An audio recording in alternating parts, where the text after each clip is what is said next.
हमने अपना इतिहास क्या छुपा लिया तो आप हमें शरीफ समझने लगे। अरे देख हमारे जिंदगी के पिछले पन्ने,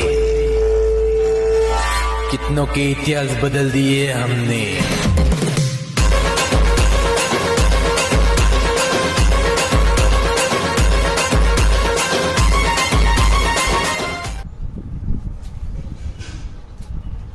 hello friends, how are you? Welcome to SST की पाठशाला। और आज हम लोग डिस्कस करने वाले हैं मौर्यन एम्पायर के बारे में।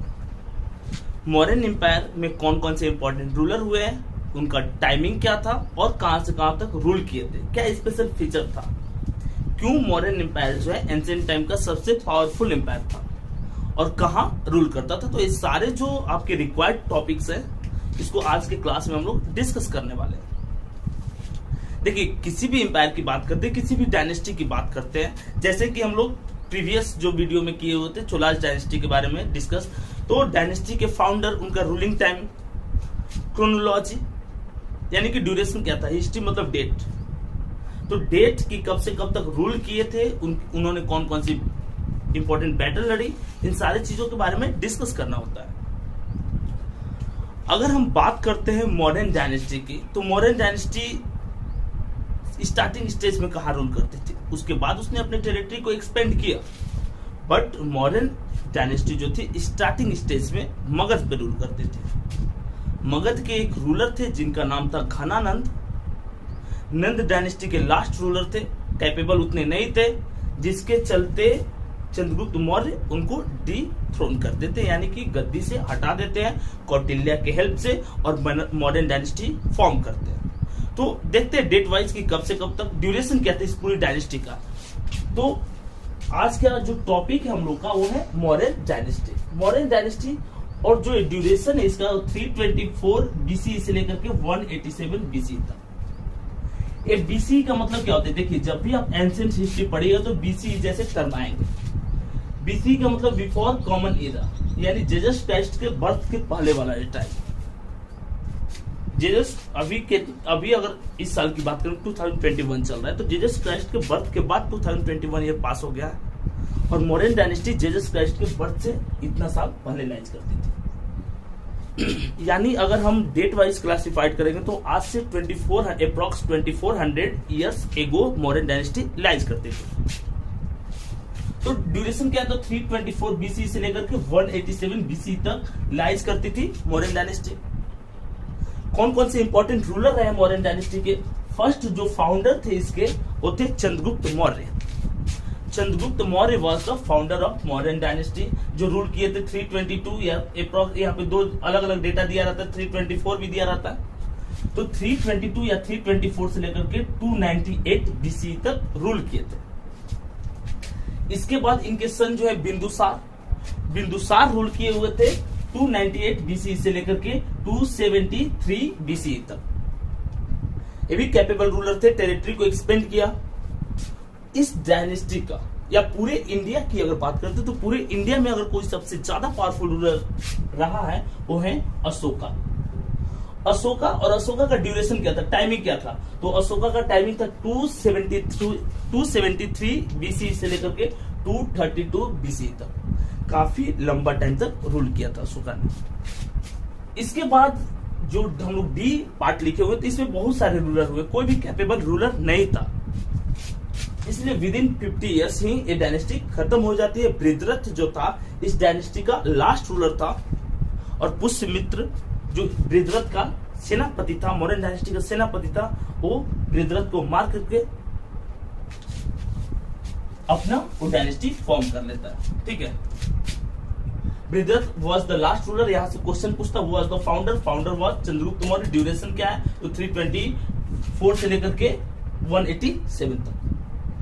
इसमें एक और इंपॉर्टेंट क्वेश्चन पूछता है कि क्या चंद्रगुप्त मौर्य और जो पूरे वर्ल्ड का ग्रेटेस्ट इंपेरर रहा है सिकंदर, अलेक्जेंडर जिसको कहा जाता है, इन दोनों के बीच में फाइट हुई थी। देखिए, कहीं भी कोई बुक फाइट की तो जिक्र नहीं करता है, बट जो मौर्यन डायनेस्टी के जो किंग थे चंद्रगुप्त मौर्य और सेल्यूकस निकोटर जो अलेक्जेंडर का जनरल था, दोनों के बीच में 305 में फाइट होती है, जिस फाइट में चंद्रगुप्त मौर्य जीत जाते हैं। जीतने के बाद एक तरह से मैट्रिमोनियल अलायंस बनता है। मैट्रिमोनियल अलायंस का मतलब होता है कि शादी करके, जैसे स्टार्टिंग स्टेज में, या आप बात करते हैं एंशिएंट टाइम की, मेडिवल टाइम की बात करते हैं, तो रूलर एक दूसरे के यहाँ क्या करते, एक रूलिंग फैमिली जो दूसरी रूलिंग फैमिली के यहाँ मैरिज करती थी, ताकि किसी भी तरह की कोई भी कंडीशन हो, अटैक हो या अपने आप को प्रोटेक्ट करना हो, तो उसकी आर्मी हेल्प करेगी। तो ये मैट्रिमोनियल अलायंस जो है स्टार्टिंग स्टेज से बनते आ रहा है। तो अगर हम बात करते हैं तो ये कब हुआ था? 305 में। किसको हराया था? सेल्यूकस निकोटर को। कौन था सेल्यूकस निकोटर? तो सेल्यूकस निकोटर जो था वो था जनरल। किसका जनरल था? अलेक्जेंडर का जनरल था। और इसी सेल्यूकस निकोटर के हराने के बाद इसने डायनेस्टी को एक्सपेंड कर दिया। डायनेस्टी को एक्सपेंड करके हिंदुकुश माउंटेन, जो अफगानिस्तान वाले रीजन लाइज करता, वहां तक इन्होंने एक्सपेंड किया। अब एक सबसे जो बेसिक क्वेश्चन है, बहुत बार क्वेश्चन इससे पूछा गया है कि किस कास्ट से बिलोंग करते थे मौर्यन डायनेस्टी वाले। इसको लेकर के अलग अलग बुक में अलग अलग चीजों को डिस्क्राइब किया गया है। देखिए, पुराण जो है वो डिस्क्राइब करता है कि मौर्यन डायनेस्टी वाले जो थे वो थे क्षुद्रास। एक फेमस राइटर हुए हैं मौर्यन डायनेस्टी के बारे में जानने के लिए, हम इनके बुकों को पढ़ते हैं। वो है आपके मुद्रा राक्षस के लेखक विशाखदत्त, जो गुप्ता डायनेस्टी के टाइम में इन्होंने अपना बुक लिखा था। इन्होंने भी अपनी बुक में डिस्क्राइब किया है कि मौर्यन डायनेस्टी वाले जो हैं वो लोअर क्लैन थे, यानी लोअर कास्ट थे। ये तो 2 पॉइंट हुआ। तीसरा पॉइंट है वो है जूनागढ़ का जो इंस्क्रिप्शन है, जिसको रुद्र दमन ने 150 एडी में इंस्क्राइब कराया था। उस इंस्क्रिप्शन में डिस्क्राइब किया गया है कि मौर्यन डायनेस्टी वाले वैश्यास थे, यानी ट्रेडर्स ग्रुप वाले थे।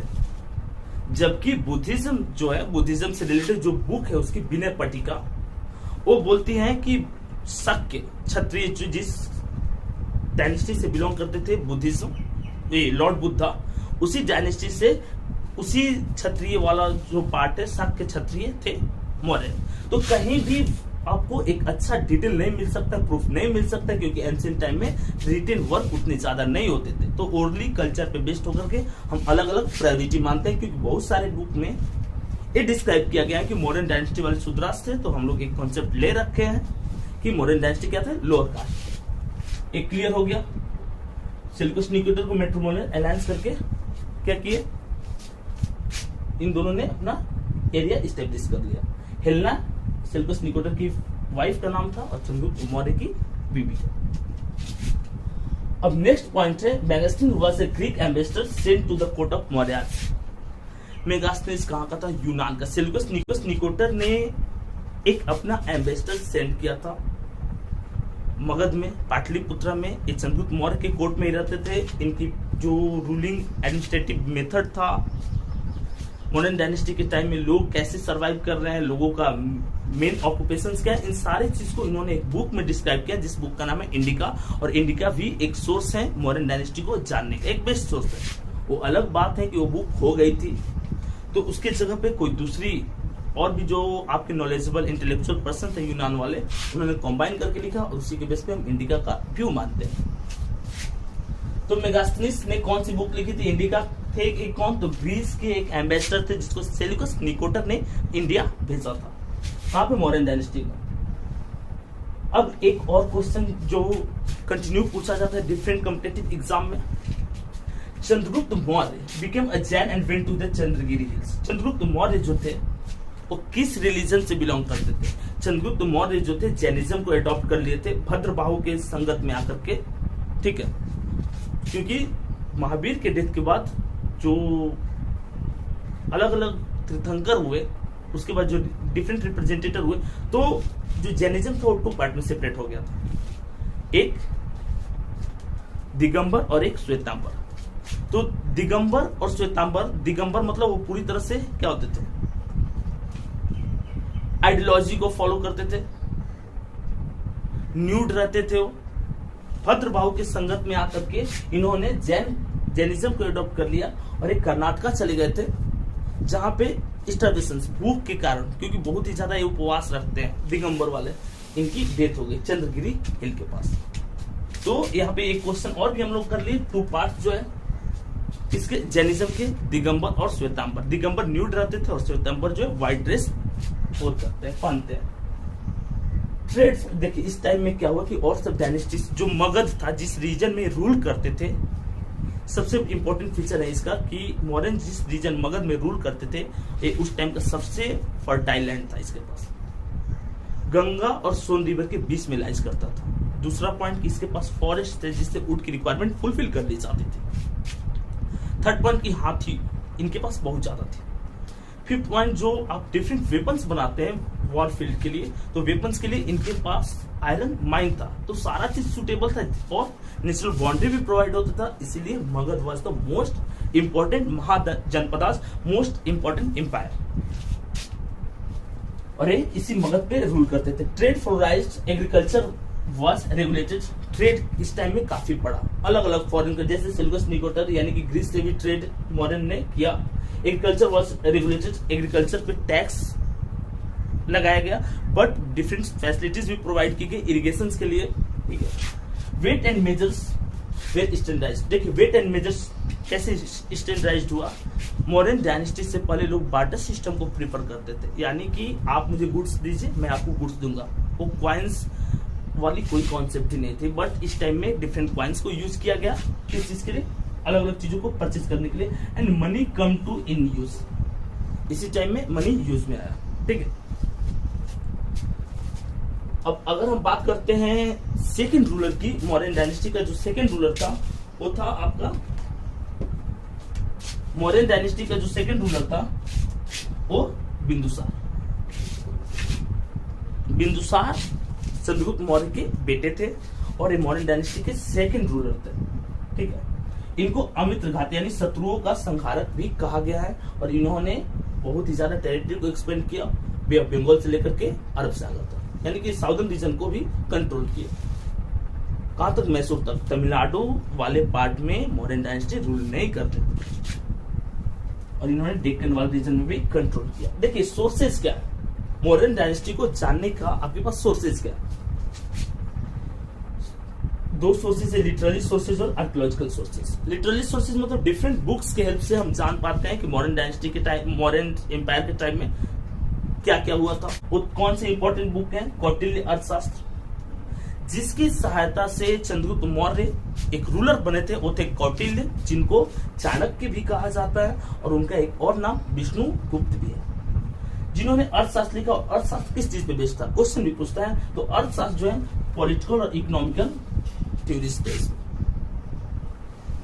मेगास्थनीज का जो इंडिका था, ग्रीक एम्बेसडर, तो इन्होंने डिस्क्राइब किया इस चीज के, मॉडर्न एडमिनिस्ट्रेशन के बारे में, कास्ट के बारे में, स्लेवरीज के बारे में। विशाखदत्त का जो मुद्रा राक्षस था इसमें भी डिस्क्राइब किया गया है।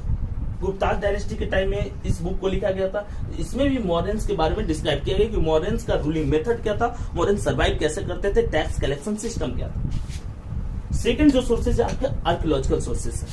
आर्कियोलॉजिकल सोर्सेज का मतलब कि डिफरेंट इंस्क्रिप्शंस पे रूलर जो थे इंस्क्राइब कराते थे।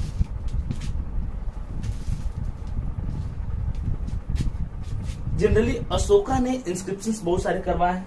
तो क्वेश्चन कहां से पूछता है कि जो इंस्क्रिप्शंस थे मॉडर्न डायनेस्टी का, उसमें कौन सा लैंग्वेज यूज किया जाता था, तो लैंग्वेज था प्राकृत और Pali. Prakrit and Pali was the language.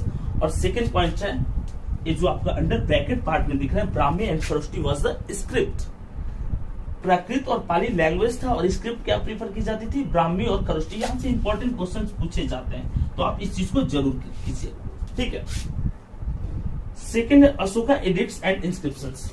Junagadh Gujarat में है, यहाँ देखिए सुहागपुरा गोरखपुर में, और महास्थान ये बांग्लादेश में। तो अलग अलग जगहों पे उसने इंस्क्रिप्शंस किया, इंस्क्राइब कराया, डिटेल प्रोवाइड किया मॉडर्न डायनेस्टी के बारे में। तो इस तरह से एक टॉपिक जो है एक खत्म होता है। मॉडर्न डायनेस्टी को हम लोग 2 पार्ट में कवर करेंगे। पार्ट 1 था, पार्ट 2 जो है उसमें हम लोग डिस्कस करेंगे अशोका के बारे में, अशोका की इंपॉर्टेंस, उसका रूल करने का मेथड, और कैसे अशोका के टाइम में बुद्धिज्म फुल राइज हुआ। दूसरा इंपॉर्टेंट चीज, हर वीडियो का आपके पास हर वीडियो का पीडीएफ प्रोवाइड किया जाता है हम लोग की तरफ से। और इस बार का पीडीएफ और भी सारा एडवांस्ड है। आप पीडीएफ को डाउनलोड कीजिए, आपको जो भी टर्म रिक्वायरमेंट और भी उसके बारे में डिटेल नॉलेज चाहिए तो ब्लू मार्क किया हुआ है, उस पर क्लिक कीजिएगा, डायरेक्ट आपके पास वो नॉलेज अवेलेबल हो जाएगा। तो इस तरह से मॉडर्न डायनेस्टी तो हम लोग खत्म कर लिए। अगर इस टॉपिक से रिलेटेड आपके पास कोई भी डाउट है, किसी तरह का कोई क्वेश्चन पूछना चाहते हैं तो आप कमेंट करके पूछ सकते हैं। और एसएसटी से रिलेटेड अगर कोई डाउट है, कुछ भी जानना हो आपको, तो हमारे टेलीग्राम चैनल को सब्सक्राइब कीजिए। मिलते हैं नेक्स्ट वीडियो के साथ।